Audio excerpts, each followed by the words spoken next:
I had a chat with one of the, not one of the, I would say, the famous one at the moment in Russia, sportsman, not from football, I'm not going to say his name, but he is very famous. I had chat with him, because I unfollowed him on Instagram, and he asked me, why did you do that? I said, listen, it's already 3 months since invasion, and you didn't even say anything. You have millions of followers. You didn't post even one picture to stop these scary things. I would never understand this, because if this one would happen with Ukraine and Ukraine invade anyone else, I swear to God I will be the first one who's going to scream like to stop it, and I would never come back. Are they scared for their lives? I don't know. He just saw the message. You can see that he saw the message, but he didn't reply.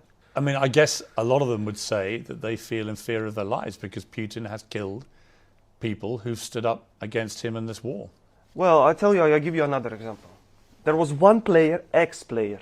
He used to play for Lokomotiv, Dynamo Moscow. He used to be a captain for the Russian national team. Igor Denisov, his name.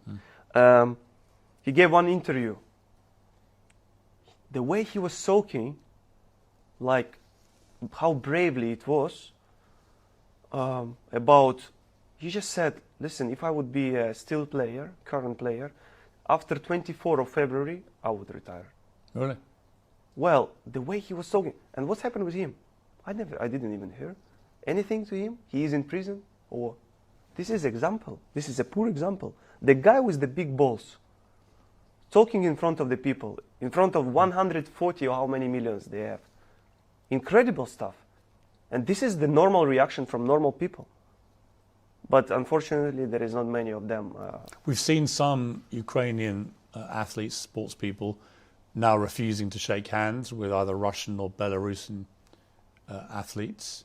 How do you feel about that? If you had to come up against a team that had a Russian player, would you shake their hand? No chance. No chance. Because I would never accept their reaction. Honestly, I have to be honest.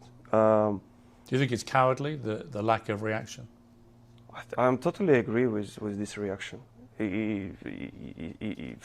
It's not even, it's impossible. It's not. There's no point to even explain it. The things. Look, you can say, well, but they didn't do anything against us or something. Yes, they did. They did. How and what? They didn't react. Look, they have followers behind them, millions of followers in social media or wherever.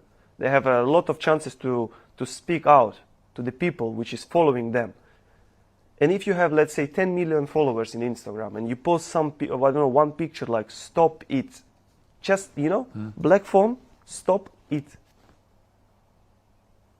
Some people from these 10 million is going to follow you. They're going to spray this as well to someone else, and it will work in the end. But if no one is going to speak out because they're scared, I'm so sorry. I'm so sorry. Don't ever call us brothers or whatever, like they did it in the past. Never again. That's my. Wimbledon tennis, for example, has just said they will allow Russian and Belarusian players to play this year, having banned them before. Do you agree with that decision? No chance. You think they should just no be barred chance. I from don't international agree. sport? I don't agree.